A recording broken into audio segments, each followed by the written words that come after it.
All right, good afternoon. We will now resume our full council session, and we now move on to our public hearings, and we start with item number 5. This is a public hearing regarding the downtown Silver Spring overlay zone. Fed committee work session will be scheduled at a later date. There are 3 speakers for this public hearing. First, we will hear from Chair of our Montgomery County Planning Board, Mr. Casey Anderson. I remind everybody that you have 2 minutes to testify, and I think there is a timer. Yes, there is, and it says 4 minutes. No, because he's doing 2. Got it, because you're doing 2. Fantastic. So I won't take all 4 right. or even 2. Got it. This is the overlay zone to implement the downtown Silver Spring plan that you all just adopted. It is modified somewhat from the original version in order to accommodate some of the decisions that the Council and Fed Committee made about the density allocation as opposed to height and density being available from sources other than the mapped density that ordinarily would be provided as part of a master plan, and some of the other public benefit provisions, which are similar to Bethesda. You could sort of call this BOS Light or BOS 2.0 because it was based on a lot of the ideas that were in the Bethesda downtown plan, but they're adapted, I think, to the economic reality of downtown Silver Spring, as well as some of the specific objectives that the Planning Board and Council identified that are specific to where Silver Spring is. So with that, we urge your support of the CTA and look forward to working with Fed and then coming back to the Council to get that implemented. thank you very much, Chairman Anderson. Our next speaker is Abdulaziz Kamouz. Is Mr. Kamouz here? No. Our third speaker is Altaf Lakhani.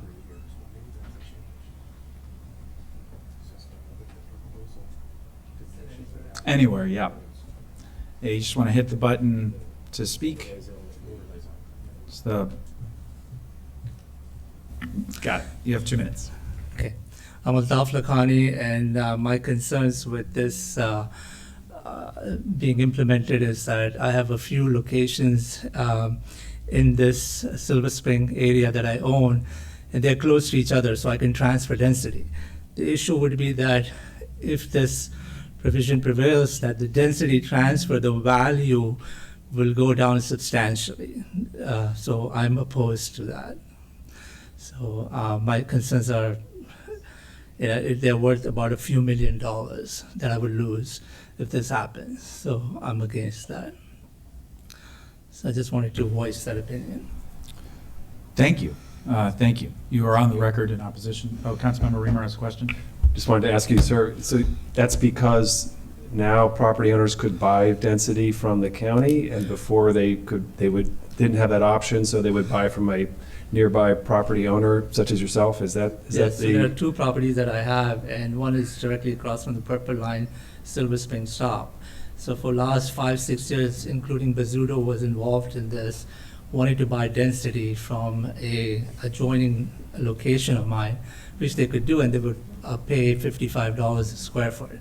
If this passes, they could just get it for $5 a square foot. So it reduces the value of my property drastically. Thank you. Sure.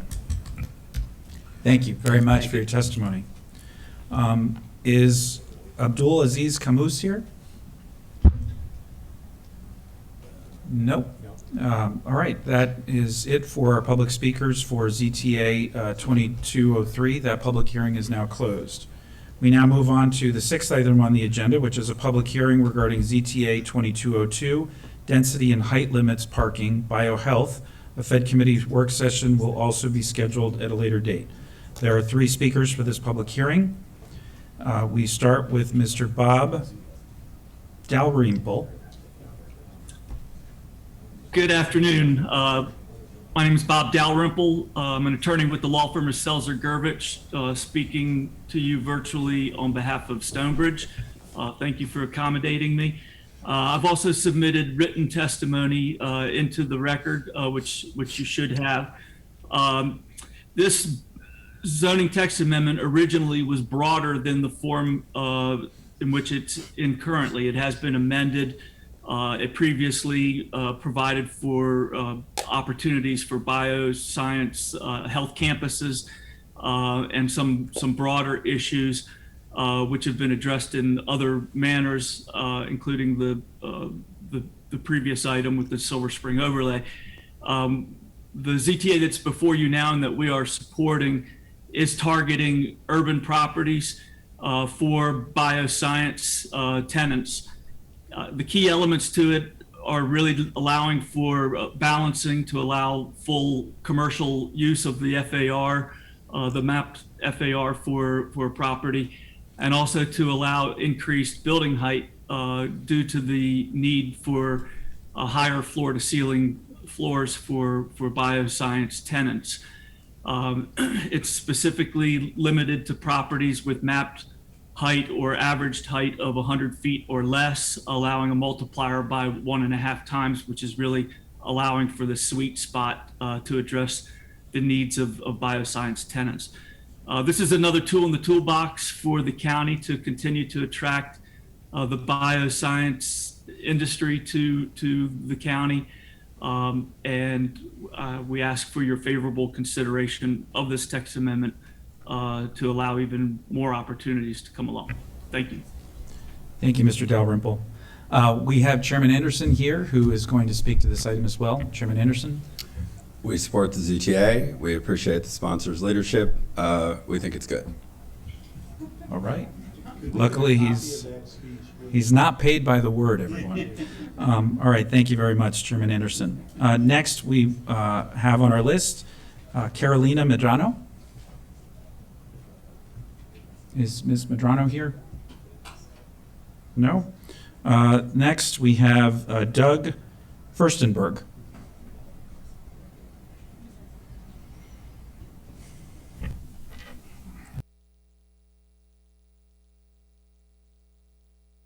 There you go. Doug Furstenberg, Stonebridge, for the record. Council President, all the members, great to see you in actually person. It's a nice thing to come back. The security's changed since the last time I was here, so I was almost late. I can't be as quick as the chairman was, but we think this is an important ZTA. As a lot of you know, we're very active in the urban development in the county, and we want to create urban opportunities for the life sciences tenants. We think that's the future of life sciences and the growth we're going to see. This ZTA really allows for two things. One is it allows, particularly in White Flint, the segregation of the residential and the commercial use to now be blended and be able to capture all the FAR in one use. It's a new planning tool. It wasn't really used and looked at that way. So now we can, go all of the mapped density in a commercial basis, which will be great. And two, we do need the additional height. This is a very particular type of user. We need much larger floor to ceilings to make it work. This ZT really addresses those two things. We think this will be used extensively in the White Flint area in particular, and we will certainly be using it with our first project that we're trying to do in North Bethesda. Happy to answer any questions. Appreciate all the sponsors' work and the co-sponsors, and hopefully we'll expeditiously add this to the county's toolkit for life sciences. Thank you very much. Thank you, Mr. Furstenberg. Again, is Ms. Carolina Medrano here? No. All right. That is it for our speakers for this public hearing. This public hearing is now closed. We move on to item number 7, which is a public hearing in action. This is a supplemental appropriation number 22-90 to the county government's FY22 operating budget, Montgomery County Fire and Rescue Service Emergency Service Transporter Supplemental Payment Program in the amount of $2,170,850. Source of funds is Emergency Service Transporter Supplemental Payment Program. There are no speakers for this public hearing, and so this public hearing is now closed. Can I get a motion to accept this appropriation? So moved. Moved by Councilmember Katz, seconded by Councilmember Jawando. Any discussion? No discussion. All those in favor, please raise your hands. And that is unanimous among all those present. We now move on to item number 8. This is also a public hearing in action. This is a supplemental appropriation to the county government's FY22 operating budget, Montgomery County Fire and Rescue Service, Montgomery County Career Firefighter Association, International Association of Firefighters, Local 1664, in the amount of $26,965 for FY22 general wage adjustment. Source of funds, undesignated fire fund reserves. There are no speakers for this public hearing, and so this public hearing is now closed. Can I get a motion to accept this special appropriation? Supplemental appropriation. So moved by Councilmember Katz, seconded by Councilmember Rice. Any discussion? No? All those in favor of this supplemental appropriation, please raise your hands. That is once again unanimous among all those present. That takes us on to item number 9. This is also a public hearing in action, supplemental appropriation to the county government's FY22 capital budget and amendment to the FY21 through 26 capital improvements program. Montgomery County Fire and Rescue Service in the amount of $534,000 for heart monitor and defibrillator replacement. Source of funds, current revenue fire. There are no speakers for this public hearing, and so this public hearing is now closed. Can I get a motion to accept this supplemental appropriation? So moved. Moved by Councilmember Katz, seconded by Councilmember Jawando. All those in favor, please raise your hands. And that is once again unanimous among all those present. That takes us on to item number 10. This is also public hearing in action, supplemental appropriation to the county government's FY22 operating budget, Montgomery County Public Schools, in the amount of $1,452,023 for school safety grant program. Source of funds is state funds. There are no speakers for this public hearing, and so this public hearing is also now closed. Can I get a motion to accept this supplemental appropriation? So moved by Councilmember Rice, seconded by Councilmember Katz. No discussion. All those in favor, please raise your hands. That is unanimous among all those present. And that takes us on to item number 11. Okay, this is also a public hearing in action, a special appropriation to the county government's FY22 operating budget, Arts and Humanities Council of Montgomery County Non-Departmental Account Business Assistance Program, Arts COVID-19 Arpa Relief Funds, in the amount of $2,750,000. Source of funds are federal funds. There are no speakers for this public hearing, and so this public hearing is now closed. Can I get a motion to accept this special appropriation? So moved by Councilmember Rice, seconded by Councilmember Friedson. No discussion. All those in favor, please raise your hands. That is unanimous among all those present. You're welcome. So that moves us on to item number 12. This is supplemental appropriation number 22-88 to the county government's FY22 operating budget and amendment to the FY21 through 26 capital improvements program. Montgomery County Government, Montgomery County Fire and Rescue Services, MCFRS, Goody Drive Community Services Building, number 452202, in the amount of $500,000. The source of funds is current revenue fire. There are no speakers for this public hearing, and so this public hearing is now closed. Can I get a motion to accept this supplemental appropriation? So moved. So moved by Councilmember Katz, seconded by Council Vice President Glass. No discussion. All those in favor, please raise your hands. And that is unanimous among all those present. Great. I need a speaker list for item number 13. Oh, here it is. Sorry. I had it here. Thank you. All right, thank you. That takes us on to item number 13, which is a public hearing in action.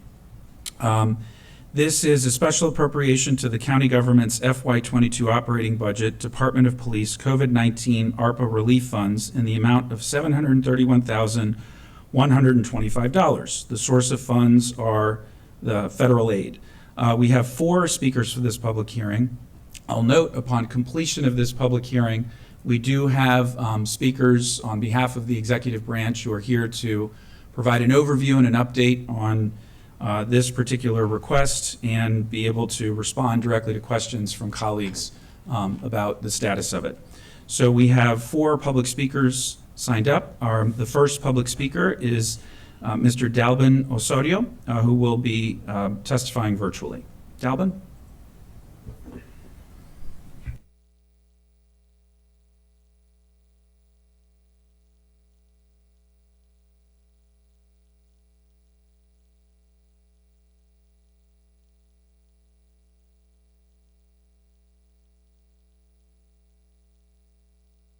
Dalvin, do you hear us?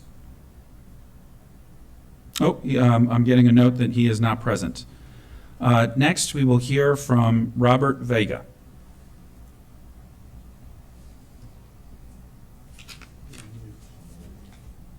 You're on mute, Mr. Vega.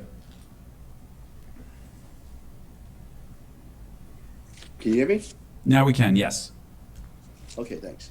Good afternoon. My name is Dr. Robert Vega, and I am testifying on behalf of the Silver Spring Justice Coalition against the allocation of the $731,000 plus to the Arpa Funds for gun violence prevention to the Montgomery County Police Department. Most of the funds will be spent on the so-called Violent Crime Information Center, aka 4 more cops who will analyze data collected through established systems which have always been biased against Black and brown communities. The police will use this unreliable and biased data for the continued over-incarceration of our communities. During the pandemic year of 2021, gun violence doubled from an average of 17 cases per year to 35. The idea that data for this one-year outlier requires drastic surveillance is nonsense. Montgomery County still has low crime and gun violence stats and is a safe place to live. The funding is simply a way to hire more police and promote traditional racist policing practices under the guise of focused deterrence. Furthermore, during this pandemic year or period, Montgomery County's law enforcement has also had an increase in police gun violence. There have been as many as 24 police involved in the killing of Montgomery County residents, of which many were preventable through a mental health crisis response. So where is the focused deterrence for this situation? Arpa sanctions the use of these funds for positive, community-based, non-carceral interventions that have been proven to reduce gun violence. The county should promote and advance such programs by allocating these funds through the Department of Health and Human Services, which is responsible for all violence-related public health matters, rather than Montgomery County Police Department, which lacks accountability, transparency, and trust in Black and brown communities. Similarly, Montgomery County Family Justice Center and Domestic Violence Coordinating Council should directly receive any remaining funds to increase advertising and outreach. These services will address intimate partner and domestic violence, which has increased during the pandemic as well. In closing, the ARPA funds are intended to help people recover rather than find more ways to lock us up. Thank the council for its time, and hopefully we'll consider these recommendations in our testimony. Thank you. Thank you, Mr. Vega. Next, we will hear from Michael Rubin.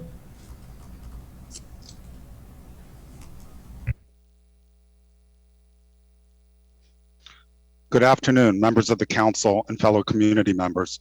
My name is Michael Rubin, Interim Executive Director at Impact Silver Spring. As you make your decisions about how to allocate $27.5 million of ARPA funding, I want to encourage you to prioritize funding for those most impacted by the COVID-19 pandemic. Although ARPA allows for funding innovative responses to increase pandemic-related violent crime, I encourage you to reconsider whether this $731,000 appropriation to the MCPD is the right thing to do at this point in time, given how widespread are the pain and negative effects of the pandemic in our community. Impact is an organizational member of the Silver Spring Justice Coalition, and we are aligned with their statement in opposition to this proposed funding. Adding a gun violence intelligence and surveillance unit is inconsistent with the legislative intent of ARPA. Add funds to focus on the root causes of increased violence. Increase funding for food distribution at the county's successful and innovative service consolidation hubs that might actually contribute to addressing root causes of violent crime rather than this proposed expenditure. If you feel the need to provide additional ARPA-funded support to important efforts such as the Street Outreach Network, the Family Justice Center, the Domestic Violence Coordinating Council, and a new youth basketball program, then do so directly. I do not understand why this funding needs to go to the MCPD when you already have government departments and community organizations who have the expertise and are already doing the work. To close, let me just state that the ARPA funding provides us a unique and likely only a one-time opportunity to fund initiatives to support those most adversely affected by the pandemic and its continued and ongoing impacts. Please consider wisely whether funding proposals such as this one for the MCPD are really the right thing to do at this time. We accomplished much as a county in our response to the pandemic, but we are not out of the woods yet. Let's learn from how we innovated to meet the challenges that COVID-19 brought to our community and not return to business as usual. This proposal feels too much like trying to spread a little ARPA funding to everyone and not being strategic about this important one-time funding opportunity. Do the right thing. Thank you. Thank you. Next, we will hear from Heidi Rhodes.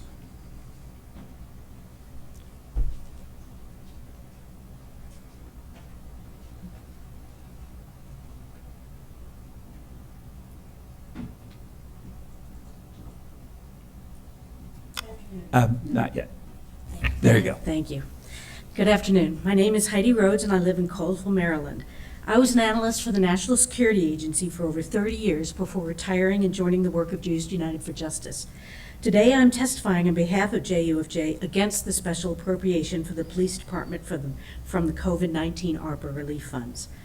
My Jewish tradition teaches that we should not put a stumbling block before the blind.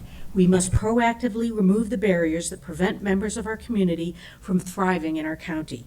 Instead of mitigating the barriers of poverty, lack of housing, and disinvestment in public health, this special appropriation further invests in programs that may lead to overcriminalization of our county's BIPOC communities. Reducing gun violence is about so much more than policing and criminalization. The Treasury Department recognized this when suggesting a range of non-carceral approaches for ARPA funds. The Council's proposed special appropriation ignores this holistic approach and continues an outdated insistence on policing as the primary way to address gun violence. There is no reason for the programs in this request to be funded through MCPD. The money should go directly to the Street Outreach Network, the Family Justice Center, and the Recreation Department. I am deeply concerned by the proposal for the Violent Crime Information Center. In my previous career, I too often saw analysis of data sets of incomplete and biased data being used to make life-changing decisions, and that is my fear for the VCIC. What data is going to be analyzed? Police reports coming from already over-policed Black and brown communities? Will data include gun seizures from cars where we know that Black drivers make up 50% of traffic stops, though there are only 20% of our county's population? Will the results from the analysis lead to more no-knock warrants and the unnecessary criminalization of more individuals? Ultimately, data proves that the best way to prevent crime and violence is to address the underlying issues that lead to crime, such as mental health and stable housing. Instead, this special appropriation has the potential to lead to more police involvement where it doesn't belong, to more decisions being made based on analysis of faulty data sets, and to more harm and trauma. Thank you. Mr. Osorio, have you been able to join us? Mr. Osorio? Okay, that is it for our speakers for this public hearing. This public hearing is now closed. And I'd like to invite members of the executive branch forward to sit at the dais along with Ms. Farag.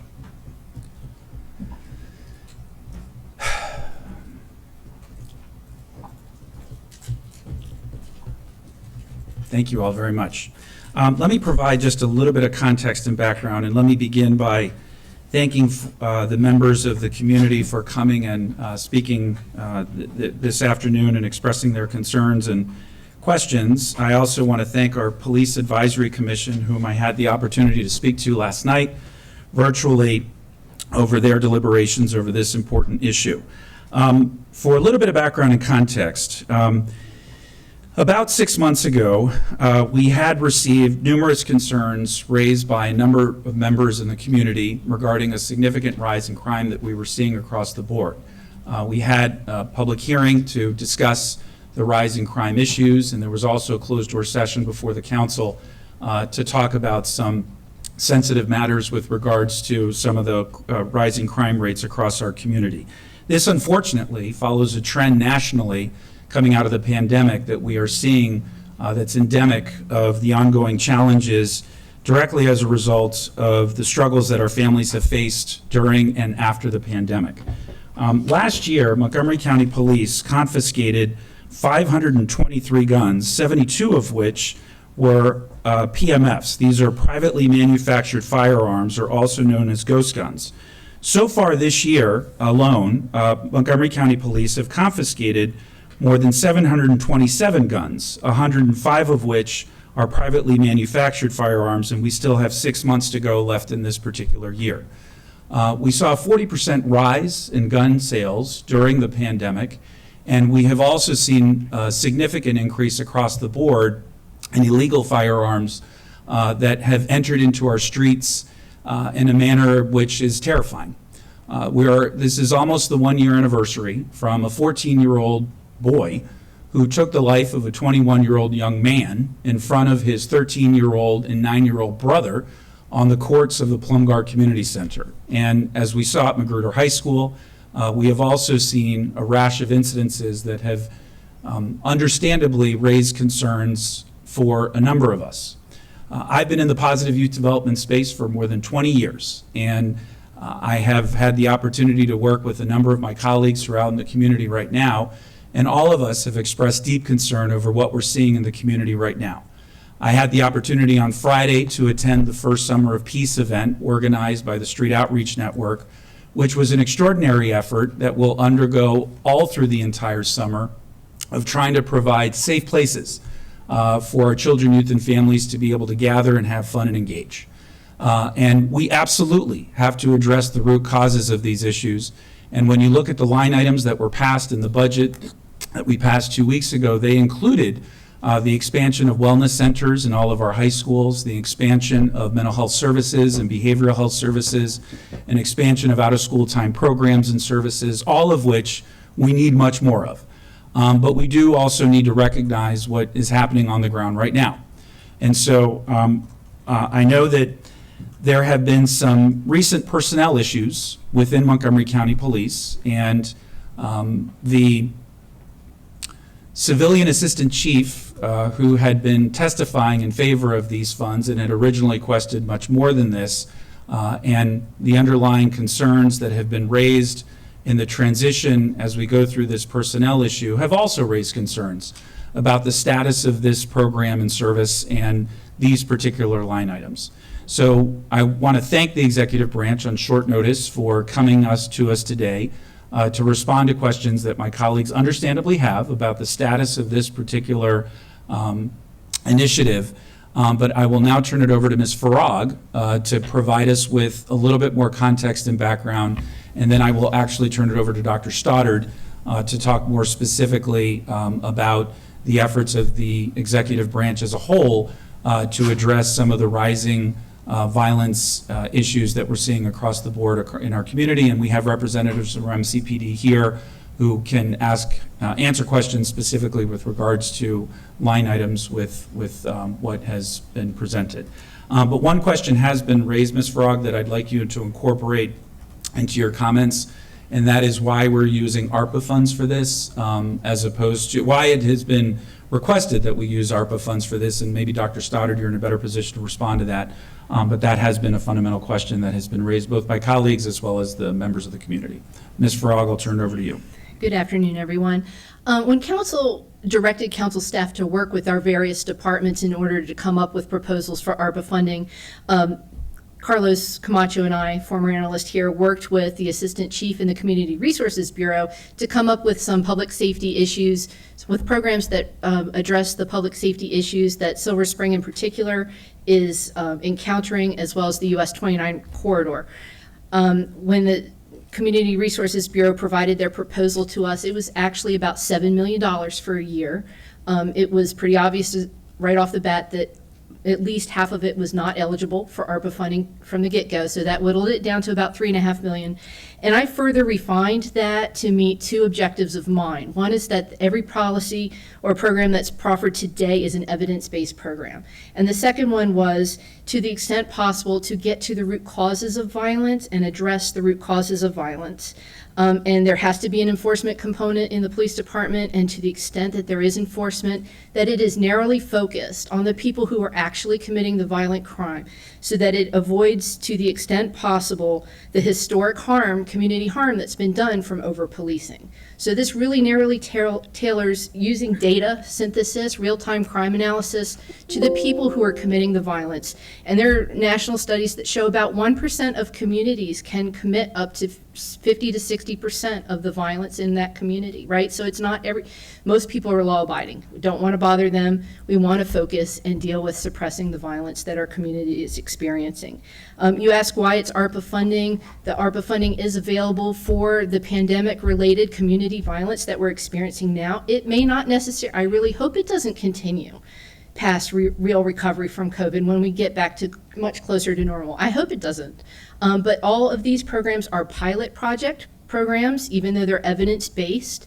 Those studies that are done elsewhere are very informative, but not necessarily determinative to what's going to happen in Montgomery County. So when you apply it to the Montgomery County situation, we can track what's happening and whether or not these programs are effective. It makes use of Montgomery County Police Department's long-term partnerships with other departments and community partners in the area, Department of Recreation, for example, the Family Justice Center, Domestic Violence Coordinating Council, and the hospital navigator positions with Street Outreach Network. They've had a long-time partnership with them as far as doing violence interruption. Thank you. I have a number of colleagues that have questions and comments. Dr. Stoddard, I'm going to ask you to provide some context and overview, and then I'm going to turn to colleagues to ask those questions. I'll go through the list in just a second, colleagues. Thank you, Council President, members of the County Council. I appreciate being before you again today on a different topic. Always a pleasure to be here twice in one day. On this topic, so a few things. Number one, I think we largely agree with much of the testimony that was made about this having to be a multidisciplinary process, and frankly, much more focused on addressing the root causes. As Council President Elmer has alluded to, many of the long-term causes, food insecurity, the inequity that we experience economically. Many of these issues are addressed in the existing capital and operating budgets because they are going to be long-standing programs that we know need to be maintained for a long period of time, and they've rightly been placed, the consolidation hubs and other efforts placed in the operating budget, expecting that they will be operated for a long period of time. We expect that, or we hope that, as Ms. Farag alluded to, that many of the efforts around violence, particularly youth violence and youth self-harm and the other issues associated with that, are not necessarily going to be the same long-term as some of the other challenges that we face with the root causes of some of the challenges that we face. And so I think my reputation is one that I build bridges. We often, within the executive branch, I tend to play a big role in making sure, as both as the emergency manager and now in my role in the county executive's office, of bringing people together, forming multidisciplinary groups, and addressing problems in a holistic way. And so I think it is entirely reasonable to suggest that every department that's been mentioned, recreation, health and human services, some of the community advocacy groups, some of the nonprofit partners, all play a huge role in addressing the current situation we find ourselves in with youth mental health, youth violence, family violence, and the police department is part of that team. They are absolutely part of the team. And so some of the things that they do are unique to the police department, but they need to be well integrated into a whole system of opportunities that we bring forward. And so to that end, we're actually forming a youth harm intervention team, which is largely based on the opioid intervention team that we developed years ago to address the opioid crisis, with the intention for it to be a short-term or whatever the term needs to be to address the specific problem we find ourselves in with this pandemic-related increase in youth violent crime, but also the increase in youth harm and mental health issues that we experience. The police department will not be solving youth mental health issues, but they are part of the question of youth violence and youth self-harm because they often respond to these incidents. And so they are part of the team, and we believe that they should appropriately receive some part of the funding to address the police-related matters. But this is part of a collective effort that will be addressed through a whole holistic model going forward. And so I want to make clear to both the community members and to the county council that certainly my role as co-chairing this youth intervention team with Sonia Morrow on the second floor at the executive's office, it is to make it a multidisciplinary process to address this as a holistic model. I've already heard from Director Riley at Recreations that she's facing challenges addressing all of the increased requests for additional supports that she's seeing through these youth harm initiatives and the ongoing summer work that they have to do. And so we're trying to provide a broad array of services through a partnership with other departments that doesn't just overly or disproportionately burden one department like HHS or recreation in a particular area. And so we're trying to make this an all hands on deck approach to addressing youth harm collectively, and we view this proposal as being a necessary part of the resources that we're going to need to effectively do this. Thank you very much. All right, I've got Councilmember Rice, followed by Councilmember Jawando, then Councilmember Katz, and then Councilmember Friedson. Well, thank you very much, Mr. President. I don't know where to start here, but it always frustrates me when I hear people testify on behalf of communities that they haven't talked to, nor are they a part of. The majority of the issues that we are seeing are happening in my district, in Germantown. Germantown Park Estates right now is trying to work with management and Street Outreach Network to develop a multidisciplinary team to address some of the issues that they continue to see in their community, because they continue to have murders there and need to have solutions. That's what my understanding of what the VCIC would be for, to help to address those particular issues. So I'm going to ask just direct questions. Is that the intention, Chief or Dr. Stoddard, for things like that to happen, so that when we look at Germantown Park Estates, when we look at places like Cider Mill, when we look at places like what we see that are happening all across our more impoverished areas in Germantown, we can get some relief for those residents who continue to feel at siege by the crime that's happening in their communities? Thank you, Councilmember Rice. I'm going to turn it over to Chief Jones in a minute. But the big part of what the VCIC is intended to do is to recognize that the issues of youth harm and youth violence are not the same across the entire county. We need to understand the nuance, as you alluded to in the Germantown area. It's very different from what we're seeing in Silver Spring or in Germantown, or sorry, in Gaithersburg. We need to make sure that we appreciate the differences and distinctions in the issues that were emerging. And this analysis, this data analysis, we talk about prioritizing resources and directing your resources. It's not just, you know, which widget goes to which place. It's what widget is most appropriate to deal with which community, and that's part of what we're trying to understand through this VCIC, is by looking at the data and analyzing it, doing linkage analysis, which, you know, is an important way to just understand the context of what's happening when we see these violent crimes. And so that's really the intent. But I'll turn it over to Chief Jones to sort of further describe that. And Councilmember Rice, you're spot on. You are correct that the VCIC would be utilized for this. One thing I will make perfectly clear here is that, you know, these violent incidents that we've had, based upon the investigative leads that we've come up with and the evidence that has been presented, when we go to some neighborhoods and we find 40 shell casings as a result of a shooting. This is not an incident where we have one shot fired. We're now seeing multiple times we're responding to communities and we're finding 40 and 50 rounds on the ground when our officers get there. And what we've been doing is we've been able to do link analysis with those casings.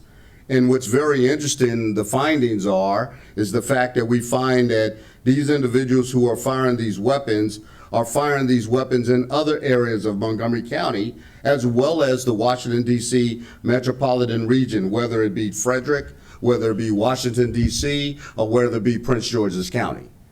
And so that's, for us, this link analysis is very important for us to identify those very individuals.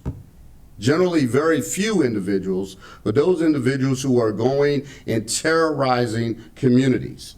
And we know for a matter of fact that our communities are now terrorized. I have heard way too often about the difference about the way people feel in communities such as Germantown and Gaithersburg than they've ever felt before. So this is definitely something that would be useful to help us do analysis, to be able to identify these individuals who are committing this terror on the streets of Montgomery County. Thank you, Chief. I find it really interesting that folks always talk about the race, ethnicity of the perpetrator and never talk about the victim. Because guess what? The majority of the victims are people of color as well.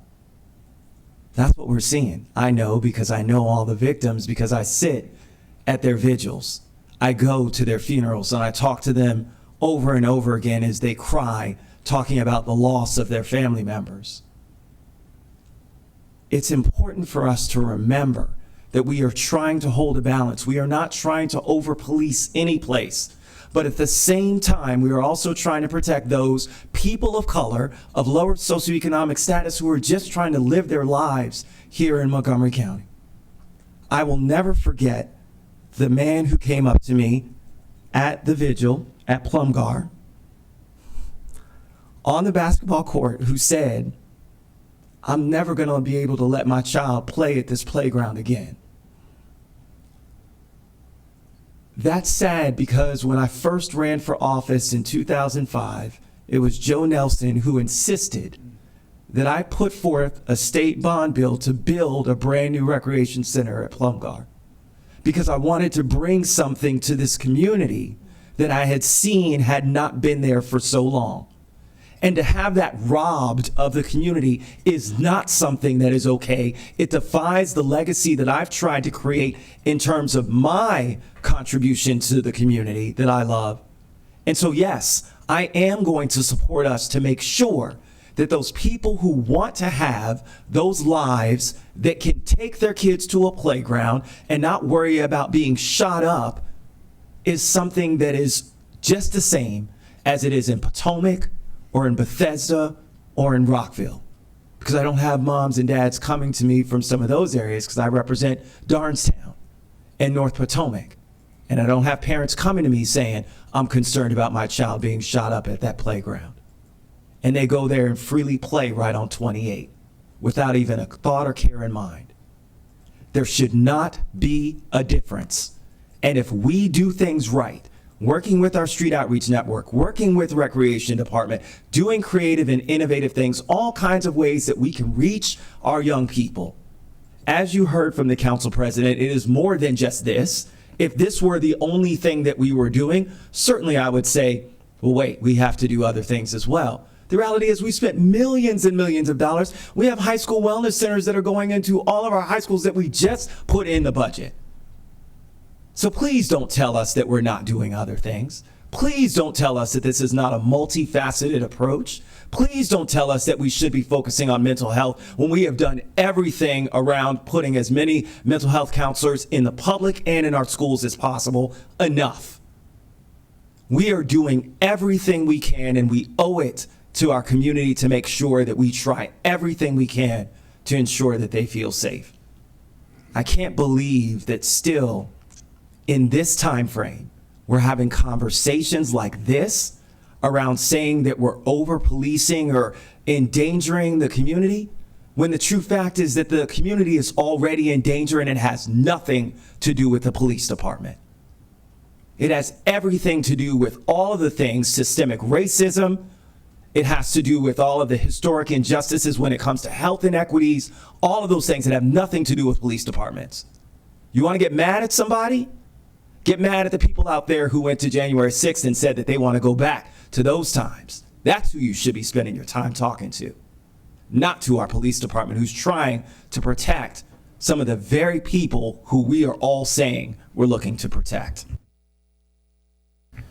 Thank you. Councilmember Jawando.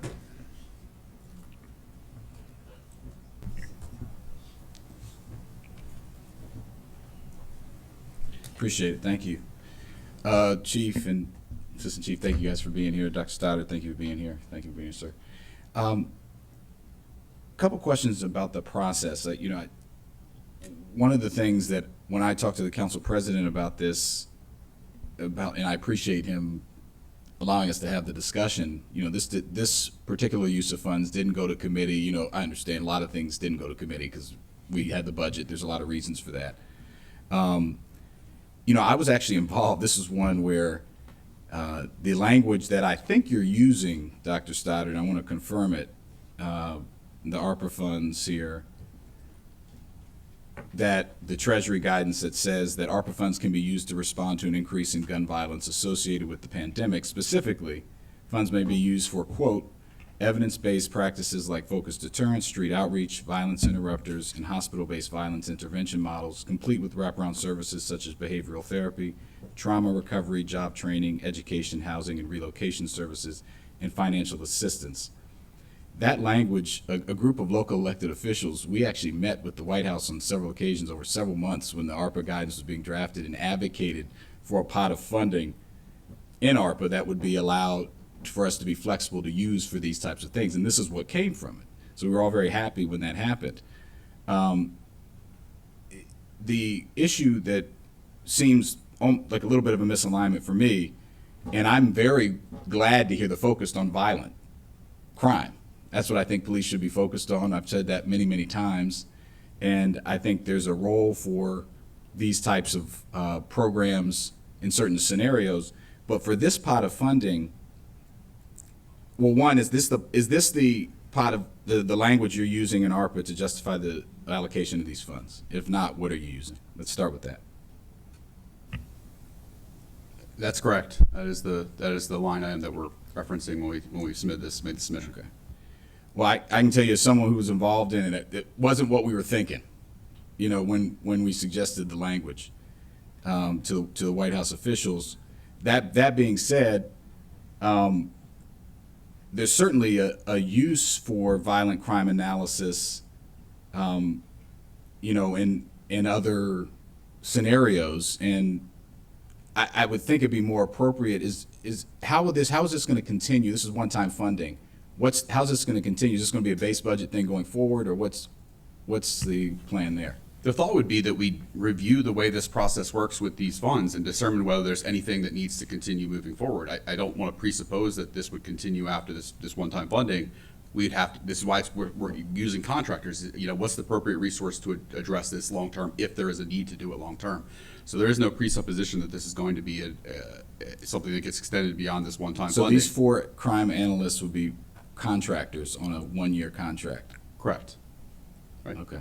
That's yes. Okay. That's helpful. I appreciate that. The interdisciplinary, we all agree. I think you go down this dais, everyone would say we want an interdisciplinary approach. Indeed, in the budget, we did work really hard to fund other responses to addressing the needs of our community that are the root causes of violence and interpersonal conflict. Why in this case, where you cite, particularly for the non VCIC, did I get that right? Okay.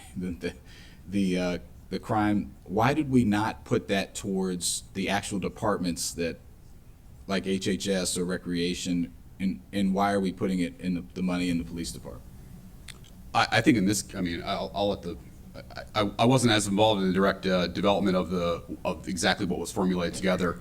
Obviously, it came up through the Community Resources Bureau, which is, obviously partners across multiple agencies and identified a bunch of needs. So to me, I think that, some of these are going to ultimately flow to another agency. I think the domestic violence, the Family Justice Center and those things are going to flow directly to them as a partnership. So I don't, for those other items, I don't think it has to necessarily flow to the police department. So it could go to the agencies. I think it could. I think it's entirely possible. No, obviously, I think that the midnight basketball thing was something that it's based on what's happening in the 3rd District right now, where Mr. Muschieri from Society is partnering with the Police Foundation and others to put together this model event that we want to replicate across. It's been very successful so far. We've heard a lot of good feedback from the 3rd District about this. And so obviously this is something we'd replicate across the county and build out. And in that case, the police that's been a police initiated or organized opportunity, and so that made sense for it to be here. But certainly the piece around the Family Justice Center, I mean, I don't see an issue with it flowing directly to them as opposed to the police department. And the second item, which I believe is the community violence. It's the street outreach. The street outreach. I'd have to look at the actual, I don't see much reason why that couldn't. So the 2 hospital navigator positions, that's that one. Are those going to be contractors as well, Chief? Yes. Or Jock Stoddard, whoever's. The second item, the 156, the gun violence. So the hospital, you're talking about the hospital navigator? Yes, those would be contractors' positions. And those would be, what kind of background are those people? What are those, is there a description for that as of yet, or who are you? Yeah, I believe these individuals are somewhat in the social worker category. Okay. Based upon my work with the governor's violence coordinating commission, this happens throughout the entire state, particularly in counties such as Prince George's and Baltimore County, as well as Baltimore City, that they have these individuals who are at the hospitals when gunshot victims are brought in. There are a lot of times, again, as everyone seems to want to dismiss somewhat of the police department of our engagement. And I want to key on that word engagement, because at the end of the day, we are a lot of times the first bodies sent to crime scenes and talking to victims and victims' families. And so we have a direct connection with many of these individuals, and as we work through the issues at hand involving the violence, not only just initially, but to also to develop intelligence and information that says that there is going to be retribution as a result of a violent act that we may have been on the scene of. And so therefore we are and have always been in the business of prevention.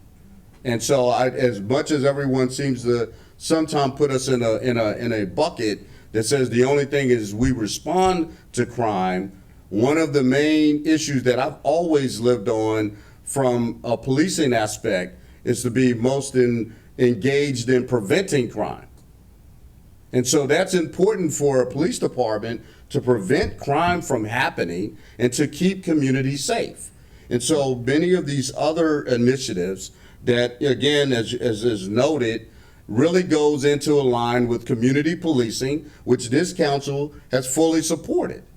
Right. And so whether it's gun prevention initiative that basically, you know, working in conjunction with, which we do and are remaining to do, we have an excellent working relationship with the Street Outreach Network. I just spoke with a member of the network this morning at the gun proclamation, and it was noted at that very moment when him and I spoke about the integration of street outreach and my gang unit, and how productive that has been in order to make sure that certain crimes are not being committed. Sure, yeah.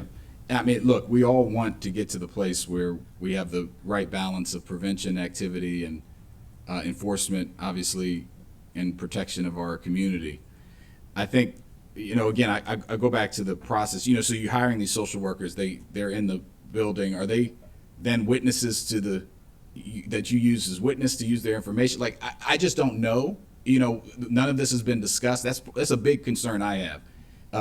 There was no discussion about any of it. Now, there's an appropriate role that the executive can try things and do things under their purview, but we appropriate the money. This is our chance to ask questions.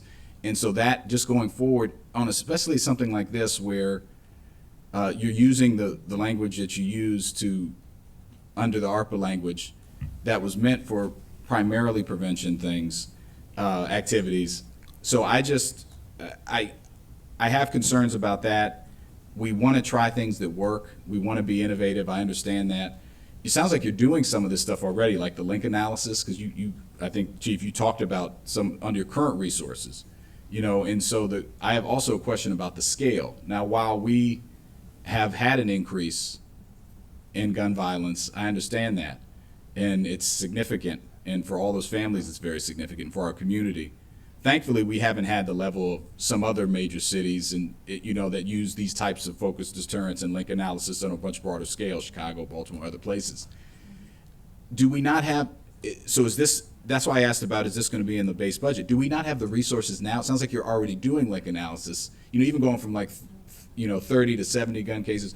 Do we not have the resources on staff to actually do that type of focused deterrence right now? Is that part of the issue? Based upon the increased workload, we don't. Because now, again, with gun seizures, we're tracking, you know, with ghost guns. We're tracking ghost guns. We're really trying to track down who are the dealers of these guns. Right. And so now my crime analysts, you know, for the few that I have, and, you know, again, we're working across all the districts, but we're also trying to do link analysis with other jurisdictions. So just the volume of the work, really, you know, this would be an added plus to allow us to be able to focus particularly on the violent crime network. Our current analysts do much more than just violent crime. Sure. So I want to just make sure that that's clear. They're broader, and this group would be violent. Exactly.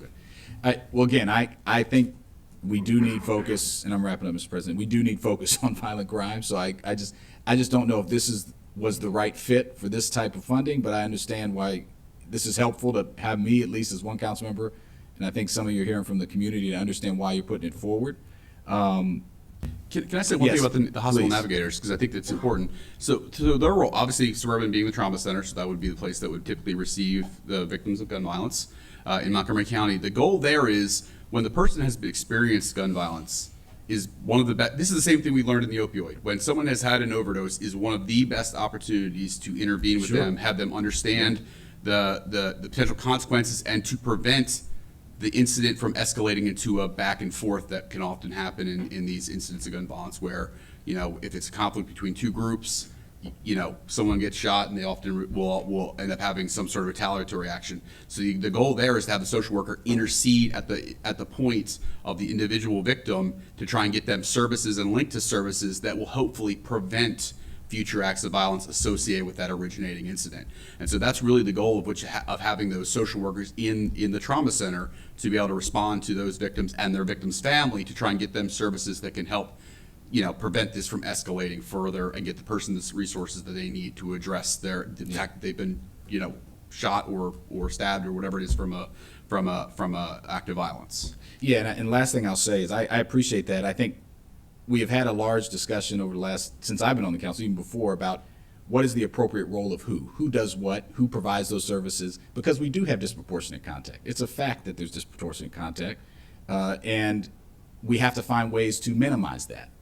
And I think one of the ways that we minimize that is having the appropriate people respond with the appropriate services that aren't necessarily connected to law enforcement directly, but we want the system to be working together. So, I'd feel more comfortable if some of these things were pulled out and given to the agencies that are best equipped to do them. But I appreciate the answers to the questions. It sounds like you're open to that, though. I spoke to the executive. He is open to that suggestion. Obviously, his response to this is, number one, we're going to need the resources because we want to address the issues. But number two, the police department has to be involved in some way. But Absolutely. You're correct in saying they don't need to be involved in all of these elements, these later elements particularly, where they're going to end up being a pass through for other agencies to hire the social workers, for example. And Right. so I think that's reasonable to suggest. I appreciate it. Thank you, Mr. President. Thank you. Councilmember Katz, followed by Councilmember Friedson and Councilmember Navarro. And I have a couple comments in the end. Councilmember Katz. Thank you very much, Mr. President. I too want to thank all for expressing their concerns and thoughts on the topic. And I want to, as always, thank Ms. Farag for giving us a great background on this topic as well for your information. And to Dr. Stoddard and Chief Jones, thank you very much, and your entire police departments for everything you're doing. I think this is necessary to mention that these are pilot programs, that about 470,000 plus is supposed to be used to create a violent crime information center with 4 crime analysts that conduct link analysis, track weapons data, and generate violent crime statistical reports for command staff. It includes funding for supplies and training. These efforts are going to help identify individuals who can participate in group violence prevention initiatives. About $157,000 of this money is for gun violence intervention initiatives.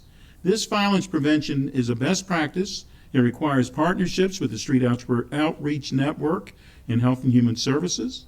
A portion of this funding is to hire 2 hospital navigator positions at Suburban Hospital that is going to help mediate conflicts during gang and violent situations, and the last, $37,500 for youth and family violence prevention.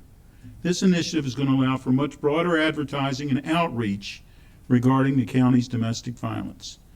We are saying we are going to spend one-time funds, but the reality is this or something else similar to this is ultimately going to be needed for continuing programs. Programs that ultimately will be placed in a base budget, either these programs or something else. And I have often believe that if we could spend the federal money first, why wouldn't we? And that is what we are attempting to do. We are saying that we're going to need this money. This is not like we're pretending that this is just going to be solved with these one-time funds. But since we're going to need this, let's use their money first, the federal money first. Councilmember Rice and Up-County Regional Director Greg Wims and I, a few weeks ago, were in Germantown where a mother talked about her son being killed, he was killed, Jalen Jones, across from Northwest High School.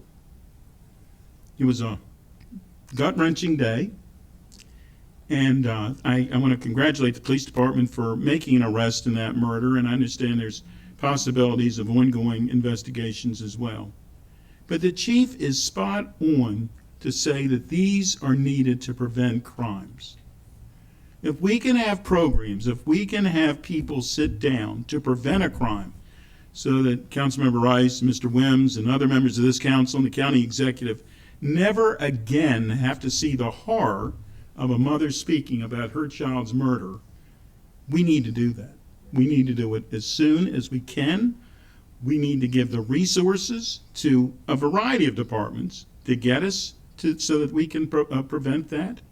And as much as we would like to take the time to vet this even a little bit more, we don't have that time. Schools are going to be ending this Friday.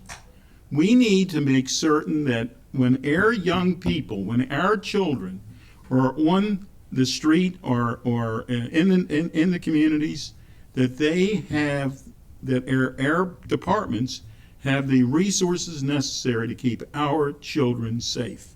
Therefore, I am supportive of this. I believe we need to do it. And can it be vetted that this department gets that contractor? And those are the weeds that that's not something that I think that we need to actually work on at this dais today. I believe we should appropriate these funds and let the procurement people worry about how that's going to be done. But we need to do it, and we need to do it now. Thank you very much, Mr. President. Thank you. Councilmember Friedson, followed by Councilmember Navarro. Well, first off, appreciate the conversation that we're having. I mean, we have a crime problem, we have a violent crime problem in Montgomery County, like jurisdictions all across the country. And our greatest responsibility is to keep people safe. And so the fact that we're having this conversation is important. There's a lot of passion that we're hearing from community members, a lot of passion we're hearing from colleagues, and it's understandable because these are critical issues that have real impacts on real people. I appreciate, Ms. Farag, all of your work that you have put into this. It's been considerable over the course of many months.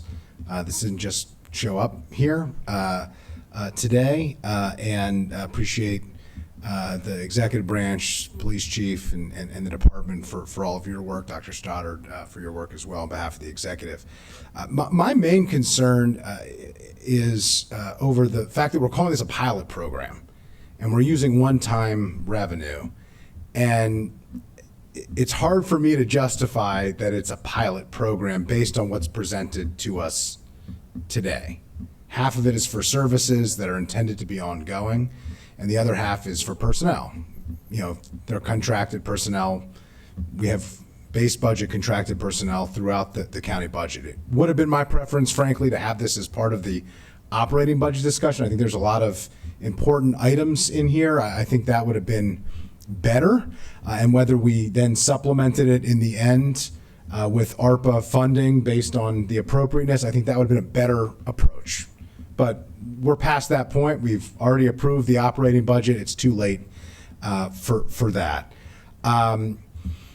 So the question that I have really is, you know, we're calling this a pilot program. It's not clear based on what has been presented how we're doing it as a pilot program. You know, when are we assessing? When are we evaluating? What are we basing the evaluation on? At what point are we going to determine whether or not these programs continue or not? Sorry. So I think that obviously will occur over this fiscal year. We obviously have our Police Accountability Board coming on, and so they will obviously potentially have a role in evaluating programs that the police department conducts. We have a new accountability process that's coming on board, and we welcome their participation in reviewing some of these processes. But obviously the biggest outcome that we're trying to understand is what will the impact of these have on the violent crime that we are seeing across the county. And that will be the core of what we base our interactions on. And then obviously in certain circumstances here where we talk about the intervention programs at the hospitals and things like that, trying to link back to specific interventions that are made through, you know, a public health analysis model of did the intervention lead to a reduction or was it just tangential? Nationally, violent crimes come down, you can't link anything to this analysis. So we will conduct the analysis over this year. I think it's entirely reasonable, as you said, Councilmember, to expect that some iteration of some of these programs may appear again as an operating budget request. But I think the point that we're trying to do here is we've seen this pandemic-related increase. We're using pandemic funds to try and address that increase. Some of that increase hopefully will abate, and then we'll assess, well, which of these programs is most effective in addressing the non-pandemic related issues that we still face in Montgomery County a year from now, and deciding then what to do. And so, I mean, I think part of this is we're trying to address the issues through, you know, at least 4 different mechanisms in this proposal.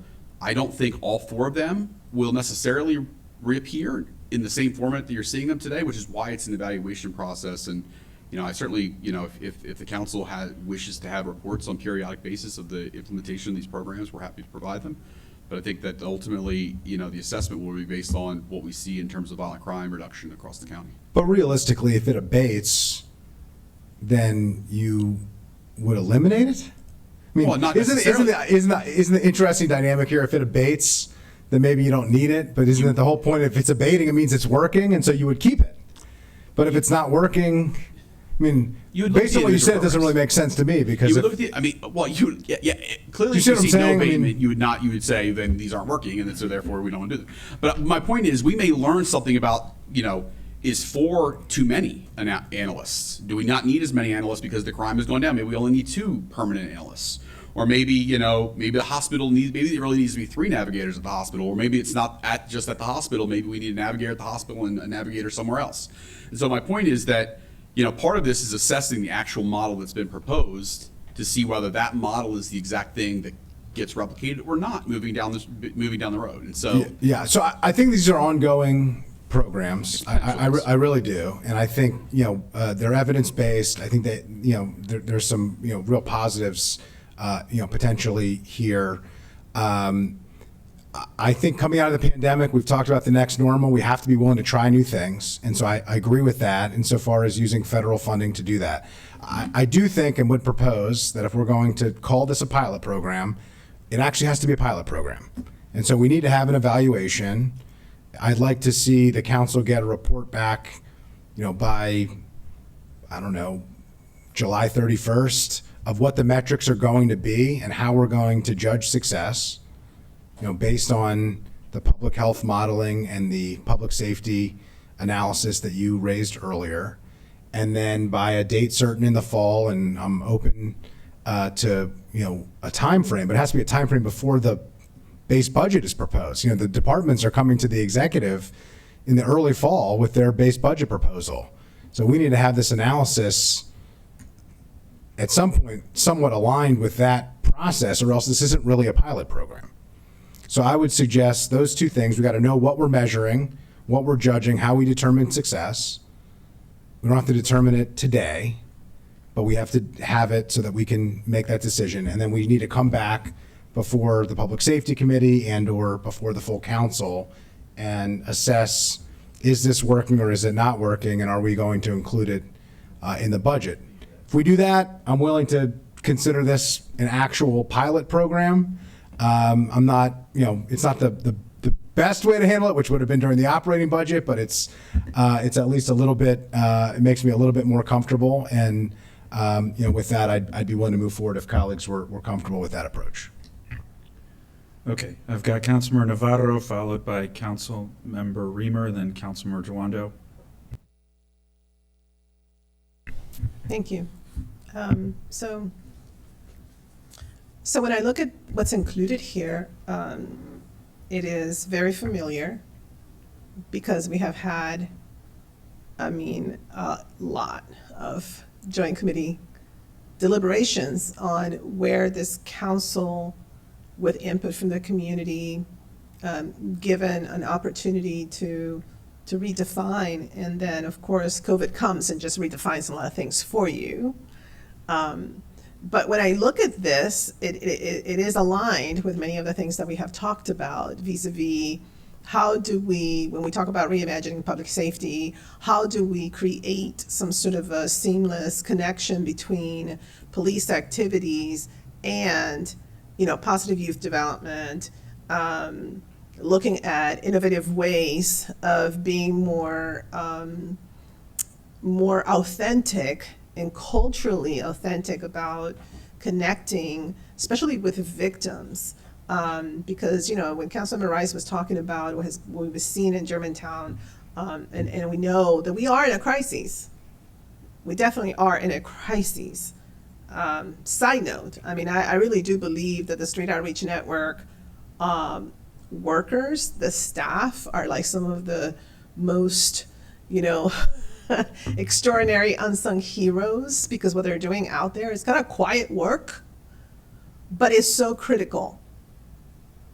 And when I have someone who works in the county waiting outside the door of my office because they wanted to speak with somebody in my staff who's bilingual about a 12-year-old niece that was missing, that is involved with some kids who have guns and things like that in the Latino community. Well, this is real, and it's become such a crisis that somehow we just seem to want to just gloss over it, but we can't.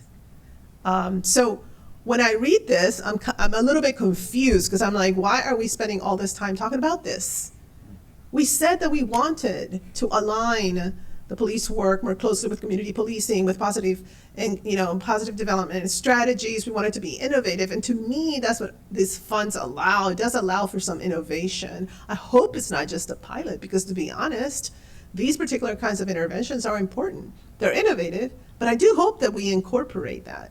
And I hope that we provide some additional capacity to Street Outreach Network and to our rec department, et cetera, to build those bridges with the police department, while we do all the other work that this council has been extraordinarily busy doing during this whole entire term. And so I'm sorry, but yes, I am a little bit surprised that we are spending all this time, having all these discussions as if we haven't analyzed this ad nauseum during all of these joint committees. And I am beyond, exhausted. Every time I get a notification about another shooting, stabbing, it is just heart-wrenching, and it's not letting up. So to sit here and pretend that this is an academic exercise, it's not. And to sit here and pretend that we have not all in good faith really worked really hard to systemically begin to address some of these issues, I think it's wrong. So I also wanted to associate myself with colleagues who are expressing that, right? That yes, we're not clueless, we're not tone deaf. We've heard it, we know it. It's in our communities. It's people that look like me, who have, for decades as I've been doing this, have been saying, Señora Navarro, por favor, ayúdenos. Ayúdenos. Because the victimization in these communities is real. Now, then it's up to us as policymakers to make sure that we're addressing both sides. Disproportionality, all of these issues that are very, very real, while getting to that sweet spot of how do we truly reimagine public safety? So again, I'm just a little surprised, because we appropriated a lot of money during this budget that we just finished, trying to find some balance. We took some bold steps. The expansion of wellness centers to all high schools was a pretty bold step. And I got to tell you right now, jurisdictions around the state are scratching their heads, trying to catch up and figure things out. At least in Montgomery County, they look to us for some best practices, right?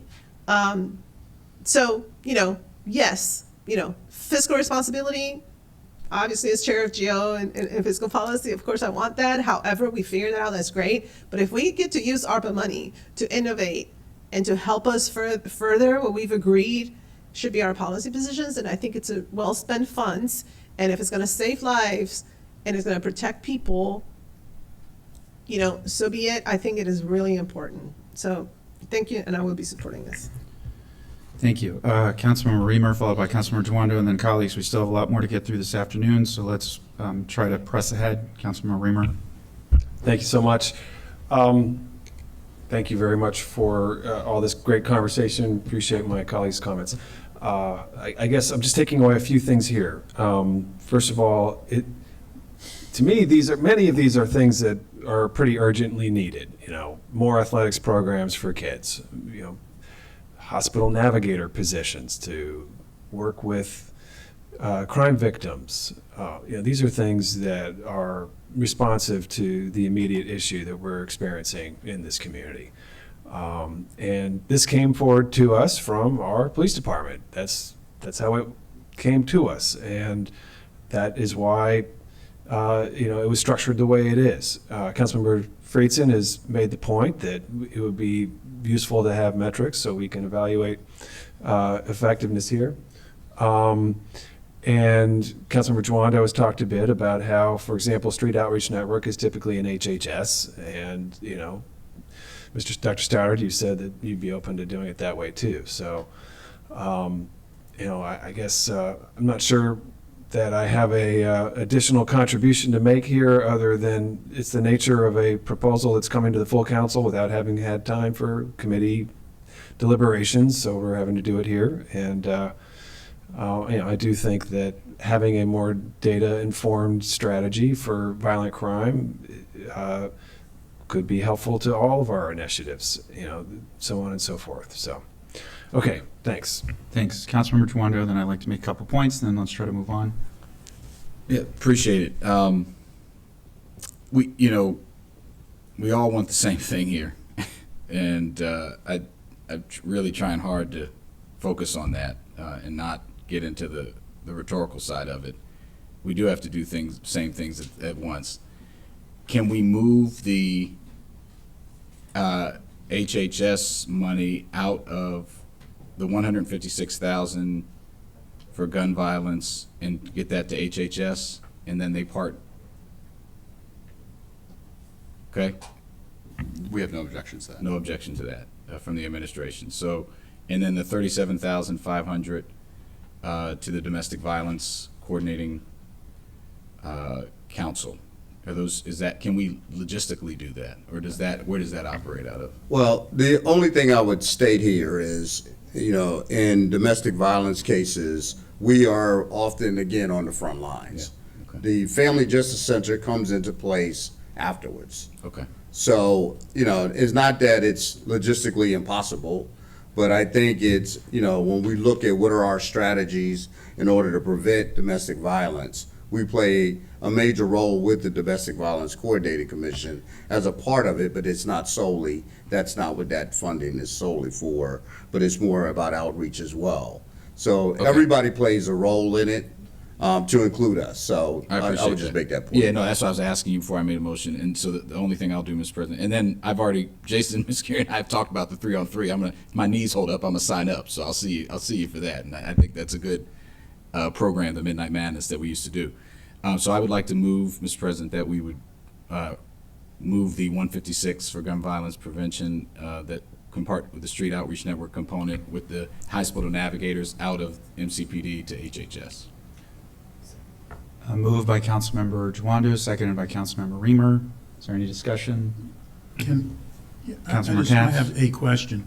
Does it really matter? I mean, if you left it in as it is today, and you all decided that HHS would be doing the contract, what's the difference? It doesn't. From my perspective, we're whatever we want to make sure we have the resources. That's the executive branch perspective. It will not functionally make much of a difference to us. And so whatever the council wishes to do on this matter, it will not functionally make a difference.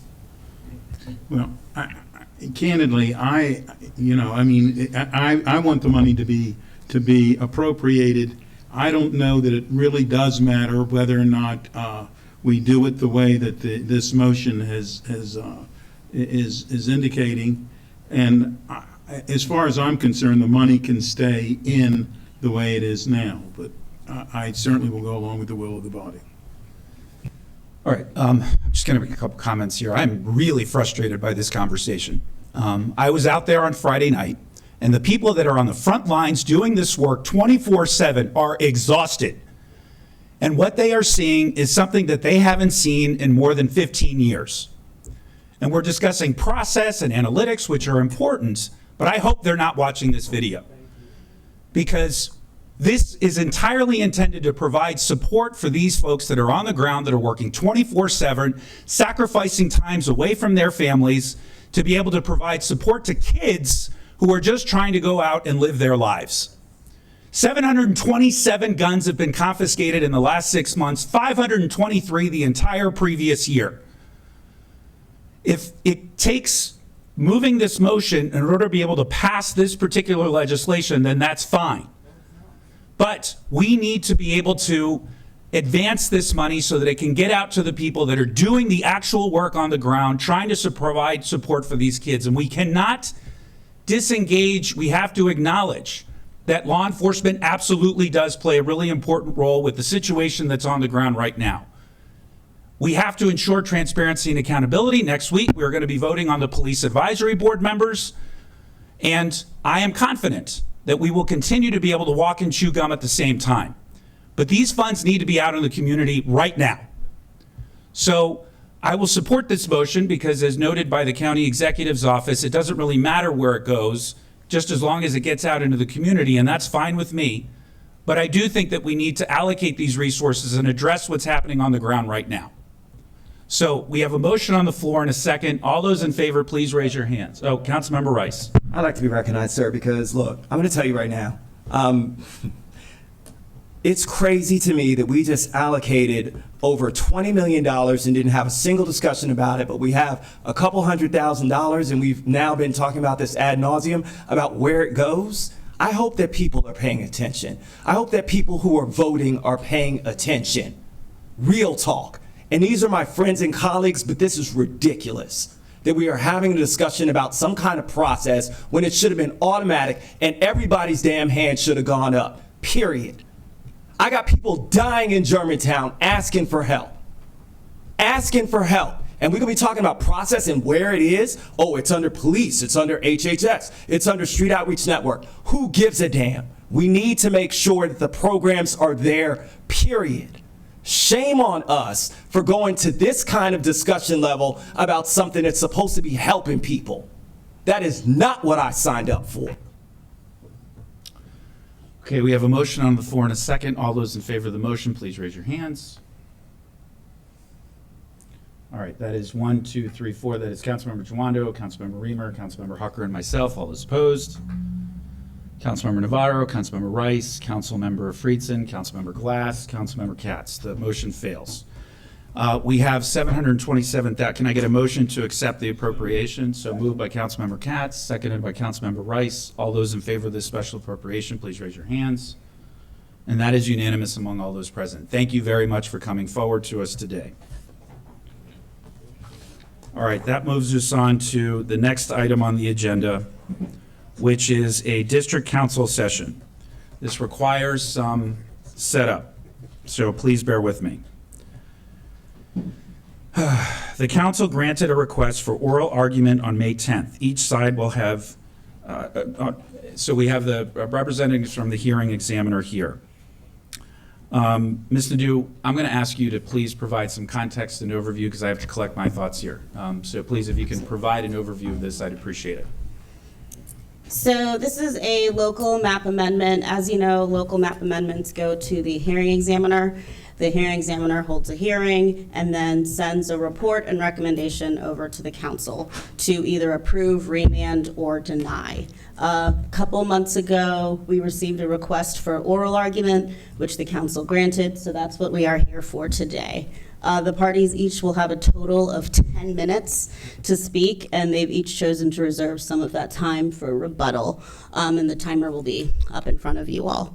In terms of process, there's a couple steps here. So after I go through this, the hearing examiner will give a brief overview of her report and recommendation, and then the parties will speak, and when they're done, council members will have an opportunity to ask questions of either council staff, the hearing examiner, or either party. And after that, the resolution that's in the packet, as is practice, the hearing examiner sends over a resolution that's consistent with the report and recommendation. So the one before you is the resolution that would approve the application and is consistent with the terms that were in the initial report. If a council member would like to instead deny or remand the application, then you can make a motion to do so, and then the council will move on that motion and take a straw vote at the end of today so that council staff has time to draft a revised resolution, which will be voted on next week. Thank you very much. So we have, colleagues, the opportunity before us today to decide to vote to support the hearing examiner's recommendation, which we would do in a roll call vote, or we can choose, if we are not prepared to take that vote today, to defer this to the following week after we receive the information presented by both parties. Those are at least two options before us, and there is a third, right, Ms. Nadeau? So yeah, the options are to approve, deny, or remand. Thank you. And I'd like to hear from our hearing examiner to just sort of set this up as well. Yeah, very quickly, you have on the screen a vicinity map just showing, orienting you to the site. The road to the north of the site is Strathmore Avenue. The major road on photo left is Rockville Pike. And then Georgetown Prep, it's also proximate to the Grosvenor Metro. The town of Garrett Park is to the east. You can move it forward. Okay, and this is just an outline of the area to be rezoned. Is it red? Parcel A, the development shown just above Parcel A is a retirement home for sisters. Parcel B is occupied by Academy of the Holy Cross, and then the other part of Parcel A is land that is going to be part of this development. Okay, and this is a blow-up of an excerpt from the floating zone plan. And what it calls for is 125 single-family dwelling units to the east of that central, or to the west, I'm sorry, of that central road, and the retirement community of 114 or 145 beds is going to be east of the road.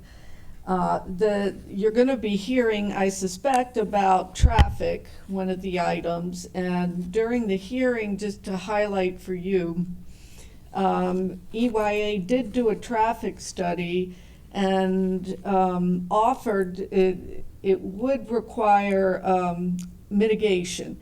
And the mitigation is changing the signal light, timing of the signal light at Rockville Pike, installing a traffic signal at that center road A, which is the entrance to the shared entrance to the community and the school, and installing a westbound 150-foot left turn lane onto the site. EYA has offered to do these. When it goes to preliminary plan, this will be in a different policy area, so they would not be required. And that's all. My role at this point is to let the parties argue, and I may jump in if there's anything outside the record that is referred to. I will prevent that from happening. Thank you. All right, I'm going to turn now to the district council member to make some opening comments, or after the presentations. Got it. Okay. So if the two parties could please introduce themselves. My name is Doug Burden. I requested the oral argument. Thank you, Mr. Burden. Erin Gerard with Miles and Stockbridge on behalf of the applicants. Thank you, Ms. Gerard. So who goes first? I believe, yes, Mr. Burden. Thank you. As I mentioned, my name is Doug Burden. I live adjacent to the proposed development. Next slide, please. The applicant is asking you all to rezone two parcels that for over 50 years have been zoned a particular way. Rezoning will allow more housing and a bigger senior living center than currently is allowed or exists there. The impact or the burden of this rezoning, mainly in increased traffic on Strathmore, will fall on the surrounding neighborhoods. I will address two issues that support remanding this issue back to the hearing officer. I'm not asking for denial at this point, just remand for further fact-finding so that you all can be fully and accurately informed. The first issue is unanswered questions about the existing traffic study that undermine any purported finding that this proposed development will not detrimentally impact the traffic on the already congested Strathmore Avenue. And second, the failure of the application in the evidence to prove that rezoning these particular parcels will serve the goal of enhancing traffic use. Next slide, please. This is the traffic study, one of the traffic studies referenced before that the staff, planning, and hearing officer relied on, and most of my slides come from this report. Next slide, please. This is the site you saw before. I've added highlighting of that central driveway. This is the existing one that connects the academy with Strathmore. You'll notice there's a slight offset with where the entrance is in Stillwater. Next slide, please. This is the proposal you just saw.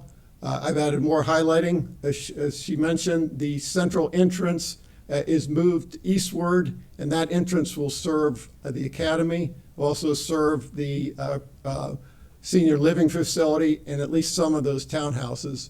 There'll be added another driveway, the one in red, that will service only the townhouses. Next slide, please. Go ahead and skip that one. And the next one, please. Thank you. All right, this table is the crux of my presentation. What this is an analysis from the traffic report of existing conditions at these key intersections and what the conditions are projected to be under the traffic analysis with the proposal in place. So if you look at the second line down, it's the Strathmore Stillwater Avenue. That's the current entrance to Holy Cross Academy, which is the source of much of the traffic problems. The analysis showed that the congestion at that intersection was 445 seconds. The standard you see to the left is 71 seconds. That means this intersection is over 6 times the standard. If you look over to the right to the total future conditions, that's with this proposed development online, the main driveway gets pushed to that center site driveway, and the projected congestion is only 10.7 seconds. So it went from existing 445 to projected 10.7 seconds. Next slide, please. And this is the discussion of the causes of the existing delays. They say mainly left turning into and out of the driveway for the school. Also, there are right turns in both ways. And they point to this offset with Stillwater as part of the problem. And then down below, they talk about what's going to address this is rerouting the existing driveway, main driveway, to the center and eliminating that offset. One thing not mentioned here, surprisingly, is, and it might actually help traffic some, is the exit from the school. They're going to add a left turn lane. So there's to be a left turn lane, a right turn lane, and then a turn into the school. That might actually help, but it doesn't account for a 6 times over the congestion limit. Next slide. Next slide, please. You heard about the traffic light that will go at the center driveway in Strathmore. The thing with that is it's not been approved yet. It'll have to be approved by the state DOT. And even if it is approved, there's no assurance that it will address this congestion there. Currently, the academy pays for a police officer to direct traffic during the morning and afternoon, and there's still traffic going back to Rockville Pike and well into Garrett Park. So there's no assurance that a traffic light, even if approved and happens, will address this problem. Next slide, please. Now, this really important thing about comparing the existing with the projected congestion there. These are the numbers that I've circled in red that of the cars turning into and out of that driveway. Numbers 111, 49, 147, 202. Those are the cars during this count. That's under the existing conditions. Next slide, please. Now, this is the future with the development in place, projections. If you look at box 3, the numbers are essentially the same, 111, 214, 51, 160. The same number of cars, but somehow with existing, it's 445-second delay. With this projected proposed plan is down to 10.7 with the same number of cars. This offset that they talk about, which is box 2, there's 0 cars going straight from either from Stillwater into the driveway or out of the driveway onto Stillwater. Next slide, please. Now, this makes no sense to me. This is the technical attachments to the traffic report. These are the inputs and the modeling that explains how they come up with the congestion delay. I don't know what this means. I asked the DOT, state and county to testify about this. They refused to do so. The hearing officer would not let me subpoena them. So we have this. I don't know what it means. On remand, this could be analyzed so that we can understand how these numbers came up. Next 2 slides, please. Okay, go ahead, one more. Let's look at what the hearing officer said real quick about this. Next slide, sorry. He said the same that the staff said, that the traffic consultant suggested that moving these driveways is going to take care of this congestion. Next 2 slides, please. Sorry, one more. All right. And what he concluded that as on an instinctual level, he understood the neighborhood, but he never addressed the facts about the disappearing congestion. And that's, again, what I think needs to be addressed on remand. Next slide. Real quick on the transit issue. One more. Oh, yeah, I think you're going the wrong way. Keep going. Yeah, that's it. On the transit issue, as you all know, the master plan and general policy supports putting increased housing near transit centers. That's what this is noted here on this slide. Next slide. Same thing, advancing the idea of housing near transit. One more. His proof, what the hearing officer put in the report was testimony from Brandywine, which is a company running the residential facility, that she thought that their employees likely would use public transportation. Next slide, please. What's not in the report is this from the traffic report, which says the site is expected to generate a minimal amount of transit trips. So if you're going to rezone this based on proximity to transit, and the traffic report says the transit use is expected to be minimal, then why are we rezoning this? So again, on remand, this is something that could be addressed. So that's what I'm asking, that prior to making this rezoning decision that will burden the local neighborhoods and the people that live there, to remand it back to the hearing officer for further fact-finding so that you are fully informed about the traffic issues, the transit use, and other speculative aspects of the project. Thank you.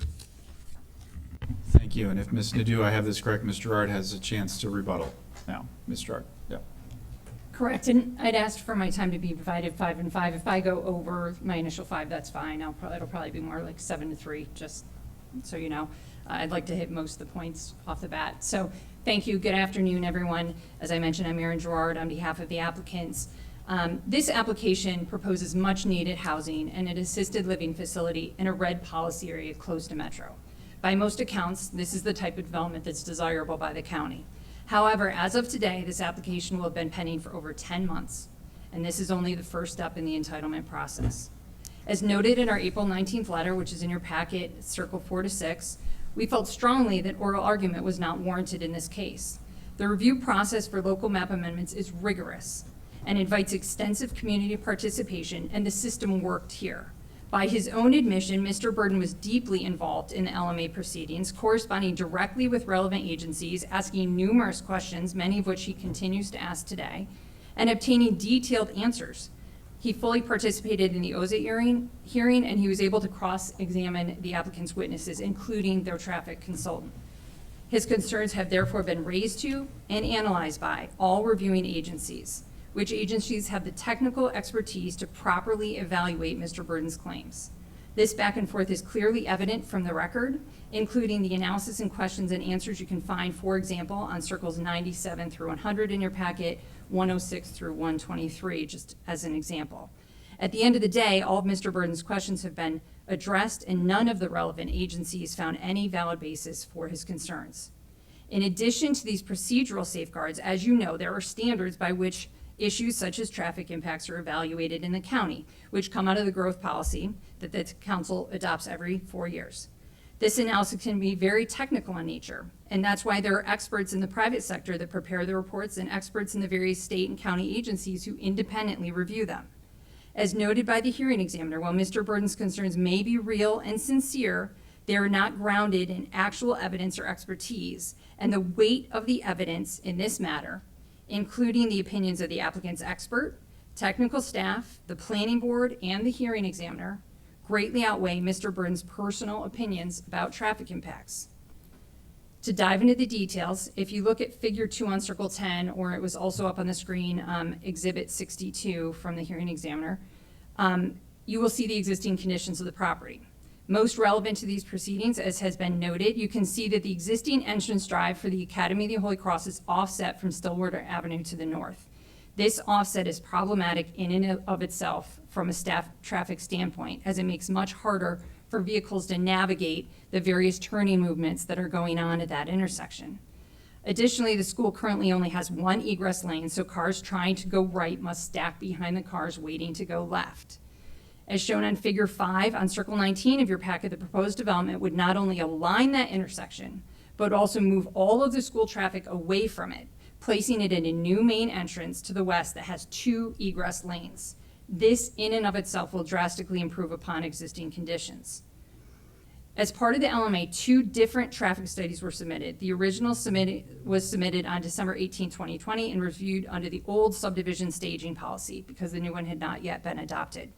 While this study was performed in accordance with LATR guidelines and the Planning Board's policy regarding traffic counts during the pandemic, MCDOT and State Highway Administration, I assume you know the acronyms here, requested further analysis using pre-pandemic traffic counts with conservative growth factors applied.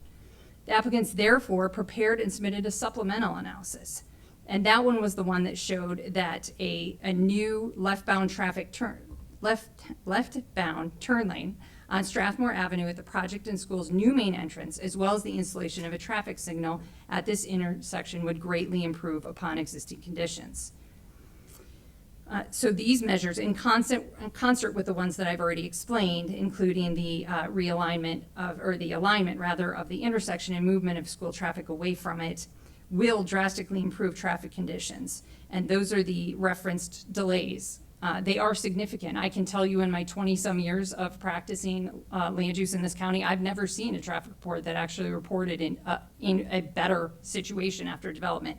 But that is what the data showed, and that was vetted by both the Montgomery County Department of Transportation and the State Highway Administration, and technical staff for park and planning, all of whom found it to be valid. Finally, I wanted to note that in the new growth and infrastructure policy, this property actually moved from an orange policy into a red policy area, given its proximity to transit. Therefore, the future traffic study, which we hope will be done as part of the preliminary plan should the LMA be approved, will focus not so much on vehicular counts, but on the multimodal environment, which is the policy that I'm sure you're all intimately familiar with after having just adopted it. With regard to the failure of evidence to prove that this particular rezoning will serve the goal of enhancing transit use in the county, there is no requirement that be proven to approve an LMA. If you look at the findings required in section 59.7.2.1.e of the zoning ordinance, there's nothing about that in there. However, the property is within 0.6 miles of the Grosvenor Metro Station, and as I noted, was recently moved to a red policy area for that fact. Through the growth and infrastructure policy and other recently adopted plans and policies of the county, there has been an expressed desire to concentrate growth in areas such as this, and approval of the LMA would achieve that objective. Additionally, during the hearing, before the hearing examiner, Mr. Burden conceded that the basis for his analysis or opinion that there would be a lack of metro ridership was based on his personal observations as a resident of Symphony Park. However, on cross-examination, it came to light that Mr. Burden had only lived in Symphony Park since March of 2020. As we all know, that was when the pandemic was hitting its prime, and I think that we all know that metro ridership has not yet really recovered from the pandemic. As far as the reference to low transit usage in the traffic study, that is something that we standardly put in because we want to be very conservative. So when we're out evaluating traffic impacts, we sure don't want to over-assume metro ridership. As far as the reliance on the traffic signal, the provision of the police officer, and the acquisition of right-of-way, which Mr. Burden didn't really hit on in his testimony, but did in his letter. We just wanted to note that as far as the traffic signal, it's a fundamental misunderstanding of the process to say that it should have been included as a binding element at this point in time. As you know, local map amendments are very conceptual in nature and establish the larger parameters for development. More technical review comes with site and preliminary plan following the rezoning.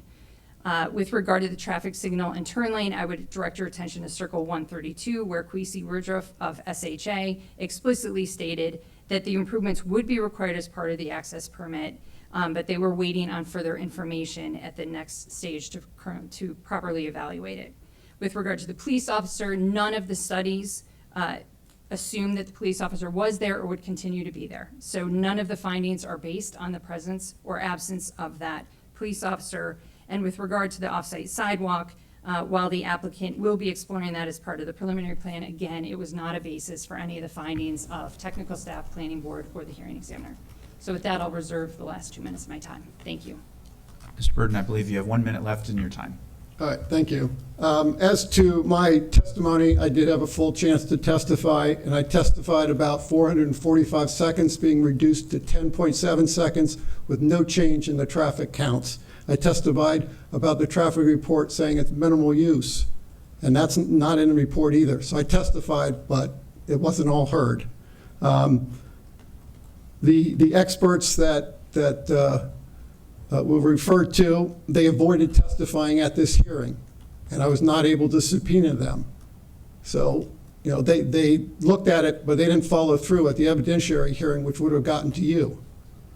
It was not my personal opinion. I showed you facts from the traffic report of, again, 445 seconds down to 10.7. That's not my personal opinion. That's the fact in their traffic report. The transit use is not my personal opinion. That's their statement from the traffic report. The offset between the existing driveway and still water, I showed you the traffic that's expected to use that, 0 in the projected. It's not going to solve the problem. The problem is at the center entrance. Mr. Burden, I'm sorry, your time is up. All right, thank you. Mr. Ard, you have 2 minutes left in your time. And I don't think I need all that. I covered most of it when I spoke. I mean, the fact of the matter is that Mr. Burden has been raising the same issues since the inception of this application some 10 months ago. They've been fully vetted by everyone. It's explained in the hearing examiner's report. You can see the questions and answers in your packets. So with that, we would request that the council not only act to approve it, but act to approve it today to allow this to move forward, because we've been stopped in the water waiting for this to occur. Thank you. Thank you both for your presentations. I know there's a lot more that went into those 10 minutes for each of you, and I know this is an important issue on many levels. I'm now going to yield to our district council member representing this part of the county, Councilmember Friedson, to make some comments. Thank you, Mr. President. Thank you for being here, for the time that you've taken and the time to get to this point. As the district representative for this area, one of the 5 council members here on the dais who represent the neighborhood, I just want to start and express the great respect that I have for the time and effort that has gone into the hearings on this LMA. Obviously, a tremendous amount of energy and effort has gone into it. I'm aware that the town of Garrett Park Estates, White Flint Civic Association all testified in opposition to the application, and I value that feedback and I take it very seriously. Today, we have to determine if all conditions have been met to grant approval of the application for the local map amendment to the 1992 North Bethesda Garrett Park Master Plan. We must determine if all conditions for approval of a floating zone were met according to the record provided to us by the hearing examiner. We can't base the decision on anything else. For those that may be watching at home or here in the audience, the hearing examiner has found that the applicant met all the conditions for approval, conformance with the master plan, compatibility, adequate public facilities in the form of meeting the LATR tests, compliance with purpose of a floating zone, and the other related factors. Mr. Burden, you argued passionately, and I think it was prudent for us to have granted the oral arguments. I appreciate the fact that we had the opportunity to hear your testimony directly. Your primary argument is that some of the traffic mitigation elements discussed by the traffic study engineer are not binding elements. But we have heard from the applicant that these mitigation elements, specifically a traffic light and a new left turn lane, can't be required of the applicant because they're dependent upon future approval of SHA. You also state that there's no evidence that this proposed project will enhance transit use in the county or in the master plan area, but the property in question is very close to Grosvenor Strathmore Metro Station and the Garrett Park train station. Due to these very factors, we recently added this area to the Growth and Infrastructure Plan Red Policy area, as was noted earlier in the testimony, where we have determined transit-oriented growth and density as the desired context of our overall growth patterns and environmental sustainability considerations. So for those reasons, I feel that I have no choice, I believe we have no choice, but to agree with the hearing examiner and approve the application. I know this comes, I'm sure, as a disappointment to some, but I think it's our duty and obligation to approve or disapprove an application based on finite and well-defined sets of criteria, and I believe in this instance that criteria has been met. So with that, I will yield back to you, Mr. President. Thank you. Ms. Nadeau, is there anything you'd like to add just from a staff perspective to provide any help for my guidance for my colleagues as we deliberate? Sure, I can reiterate the necessary findings that the district council must make, which Councilmember Friedson highlighted correctly. They're on page 2 of the memo. So to grant a local map amendment, the council has to find that the floating zone plan will conform with the master plan and general plan, further the public interest, satisfy the intent and standards of the proposed zone, be compatible with existing and approved adjacent development, generate traffic that does not exceed the critical lane volume or volume capacity ratio under the LATR guidelines, and when applying a non-residential floating zone to a previously residential zone, not adversely affect the character of the neighborhood. So those are the 6 factors that the council looks to when deciding whether to grant or deny a local map amendment. Okay, so thank you all very much again for providing your testimony. This is as close as I'm going to get to feeling like Judge Judy. Hearing the testimony from both of you was really compelling. I appreciate Councilmember Friedson's comments. I agree with his comments. And so do we need a motion, Ms. Nadeau, to get to the roll call vote, or do we automatically go to the roll call vote? You can go ahead and go to the roll call vote. Okay, colleagues, I'm looking at you. Are you prepared for a roll call vote on this issue? Could you clarify the vote, Ms. Nadeau, just to be absolutely sure we know what we're voting on? Yes, so this vote would be to approve the local map amendment application consistent with the hearing examiner's report and recommendation for approval. And the resolution that's before you in the packet, you're voting on that resolution. Great. Colleagues? All right, I'm seeing the majority of nods, so let's go ahead and go to the roll call vote. Mr. Katz? Yes. Mr. Katz votes yes. Mr. Jawando? Yes. Mr. Jawando votes yes. Mr. Reamer? Yes. Mr. Reamer votes yes. Mr. Hucker? Yes. Mr. Hucker votes yes. Ms. Navarro? Yes.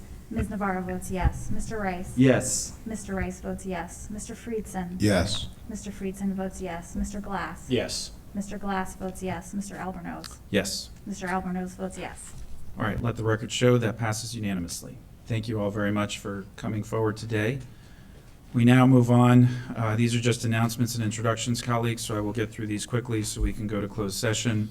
Item B is an announcement of the public hearing for the Zone Text Amendment ZTA 2201, antenna on existing structure. Use standards will be rescheduled from July 12th, 2022 to September 13th, 2022 at 1:30 p.m. Item C is an introduction, ZTA 2204, commercial uses, light vehicle sales and rental. Public hearing is scheduled for July 26, 2022 at 1:30 p.m. Item D is also an introduction, ZTA 2205, signs. Public hearing is scheduled for July 26, 2022 at 1:30 p.m. Item E is an introduction of ZTA 2206, exemptions, historic resources, allowed uses. Public hearing is scheduled also for July 26, 2022 at 1:30 p.m. And then finally, item F, which is also an introduction, ZTA 2207, residential multi-use low density R30 optional method development. Public hearing is scheduled for July 26, 2022 at 1:30 p.m. Those are now all officially introduced into the record. Now, colleagues, I need a motion to go into closed session to consult with counsel to obtain legal advice pursuant to Maryland Code General Provision Article 305B7 to consult with counsel to obtain legal advice, and 305B8 to consult with staff, consultants, or other individuals about pending or potential litigation. Topic is all pending litigation involving the county. Can I get a motion to go into closed session?